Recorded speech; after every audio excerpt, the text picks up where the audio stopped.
좋은 아침입니다. 우리 찬양하시면서 아침 제법 함께 들으시겠습니다.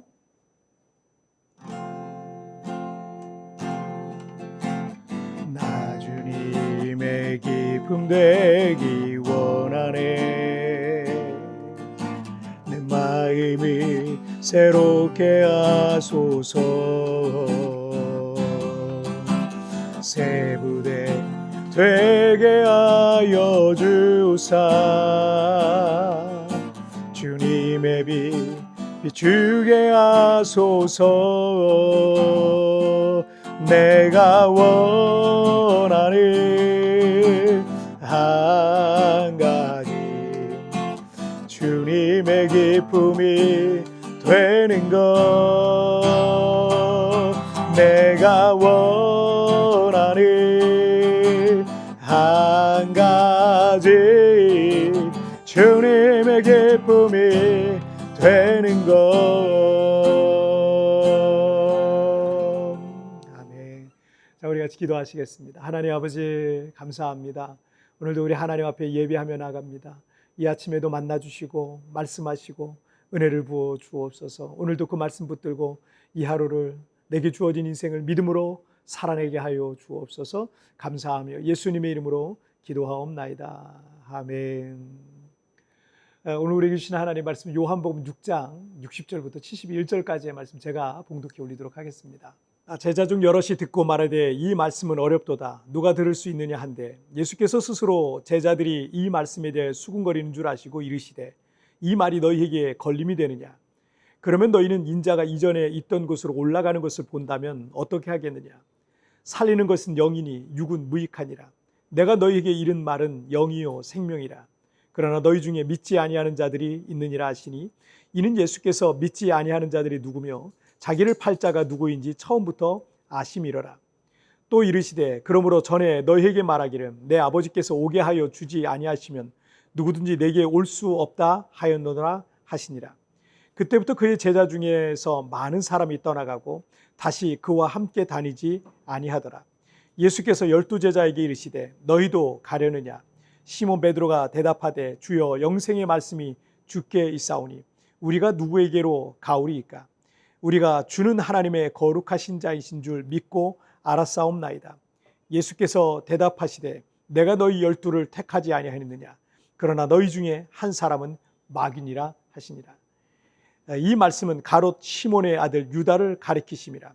그는 12 중에 하나로 예수를 팔 자러라. 아멘.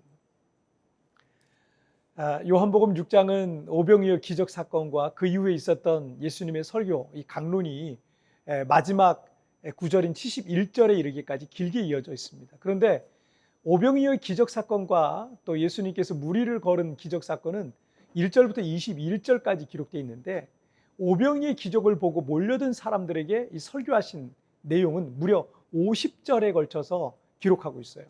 보통 기적과 같은 것에 더 강조와 초점을 두고 세세하게 기록하는 게 일반적일 텐데, 그 부분은 간략하게만 기록하고 그 뒤에 이어지는 강론에 훨씬 더 큰 초점을 맞추고 있다는 걸 볼 수 있습니다. 교회 성도들끼리 하는 말 중에 설교가 길면 받은 은혜도 까먹는다라는 속어가 있습니다.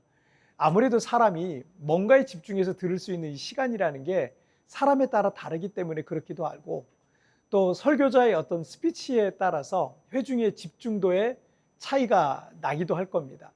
어떤 목사님은 사람들 배꼽이 빠질 정도로 웃기면서도 은혜롭게 설교를 잘하는 그런 분들이 있기도 합니다. 저도 그런 달란트가 부러운 목사 중에 하나입니다. 근데 그런 건 아무나 가진 달란트는 아닌 듯합니다. 그런 설교를 듣다 보면 길게 느껴지지도 않잖아요.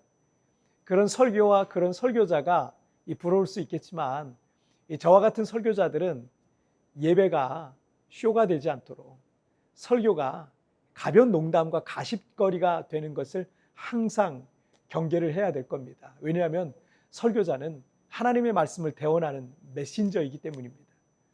성을 지키는 파수꾼의 나팔이 제대로 된 소리를 내지 못하면 적군의 기습이 있을 때 그 성 안에 있는 사람들은 모두 죽임을 당할 수밖에 없기 때문입니다. 오병이의 기적을 통해 몰려든 수많은 사람들은 당장이라도 예수님을 왕으로 삼고자 했습니다. 아마도 예수님께서 나를 따르라, 이 나라를 전복하자, 그리고 새로운 메시아 왕국을 건설하자라고 했어도 그들은 와 하고 아마 따랐을 겁니다. 그러나 그것은 사람들이 바라는 메시아, 그들이 바라는 메시아 왕국이었습니다.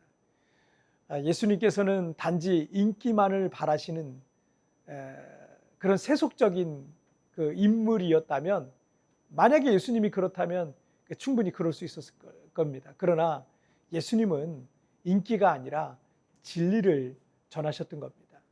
자, 60절과 61절 말씀을 보시죠. 제자 중 여럿이 듣고 말하되 이 말씀은 어렵도다. 누가 들을 수 있느냐 한데, 예수께서 스스로 제자들이 이 말씀에 대해 수군거리는 줄 아시고 이르시되 이 말이 너희에게 걸림이 되느냐.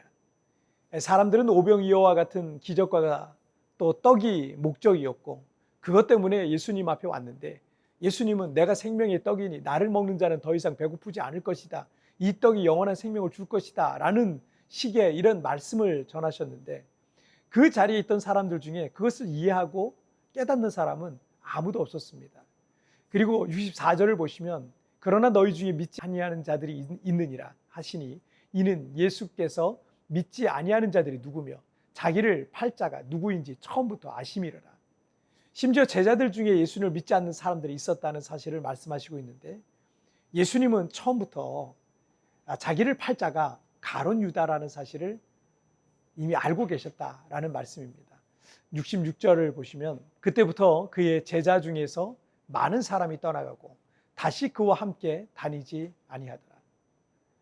예수님은 얼마든지 사람들이 좋아할 만한 말씀들을 할 수 있으셨습니다. 사람들이 무엇을 좋아하고 사람들이 무엇을 원하는지를 누구보다도 잘 아셨기 때문에 그들의 가려운 부분을 긁어주고 듣기 좋은 설교만 하셨다면 더 많은 사람들이 열광하며 예수님을 추종했을 겁니다. 그러나 그렇게 하지 않으셨기 때문에 사람들이 예수님을 떠나갔다라는 얘기죠. 이런 것들이 이 목회자와 설교자가 싸우고 있는 유혹들일 겁니다. 하나님의 말씀인 이 성경을 갖고 설교를 하더라도, 그러면서 성도들을 가르치지만 이 성도들이 어떤 설교를 좋아하느냐, 성도들에게 인기 있는 설교가 무엇이냐를 따르는 설교자가 간혹 있을 수 있습니다. 그러나 설교자는 인기를 따르지 말고 하나님의 진리를 선포해야 할 사명을 가진 사람입니다. 그래서 때로는 성도들이 듣기에 불편할 만한 말씀을 전해야 하기도 하고, 성도들이 그 설교를 듣는 중에 마음이 힘들 수도 있을 겁니다. 하지만 그것이 하나님의 말씀이라면, 그게 하나님의 뜻이라면, 누군가가 불편해해도 마음이 힘들어도 또 아멘으로 아멘하면서 듣고 순종해야 되는 것입니다. 그것이 진리를 따르는 성도의 모습인 것입니다. 정치인들의 이 포퓰리즘은 대중들이 원하는 대로 해주는 거거든요. 그런데 대중들이 원한다고 그것이 다 옳은 거 아닙니다. 만약 대중들이 잘못된 가치와 잘못된 사상과 이기심에 그런 요구를 하고 있는데, 정치인들이 많은 표를 얻으려고 대중이 원하는 대로 하다가는 결국 그 나라는 파산의 길로 접어들게 돼 있는 겁니다. 중남미의 부자 나라, 세계 최고의 산유국이었던 이 베네수엘라가 하루아침에 망한 게 아닙니다. 정치인들은 대중이 원하는 포퓰리즘 정책을 일삼았고, 그것을 꼬박꼬박 받아먹던 국민들은요, 당신은 좋아라 했겠지만 점점 그 나라는 망해가고 있었던 겁니다. 사람들이 예수님 곁을 떠났던 것은 자기들이 원하는 메시아가 아니라 생각했기 때문이었습니다. 그러나 우리는 내가 원하는 것과 사람들이 원하는 것을 추구하지 않고 하나님의 뜻을 추구해야 되는 거예요. 그게 진짜 신앙입니다. 우리의 원함과 요구는 이기심일 가능성이 크지만 하나님의 말씀은 그런 것과 관계없는 진리인 것입니다. 내가 원하는 것이 아니라 하나님이 원하는 것을 따르시길 바랍니다. 지금 우리가 간절히 바라는 것은 내가 원하는 겁니까? 아니면 하나님께서 나를 통해 하시고자 하는 일이십니까? 내 생각과 욕심을 내려놓고 진리의 말씀에 우리의 초점이 맞추어지기를 바랍니다. 자, 우리 같이 기도하실까요? 살아계신 하나님 아버지 감사합니다. 이 세상에 있는 모든 사람들은 대부분이 인기 있는 것, 사람들이 많이 몰리는 것, 거기에 포커스가 맞춰져 있었습니다.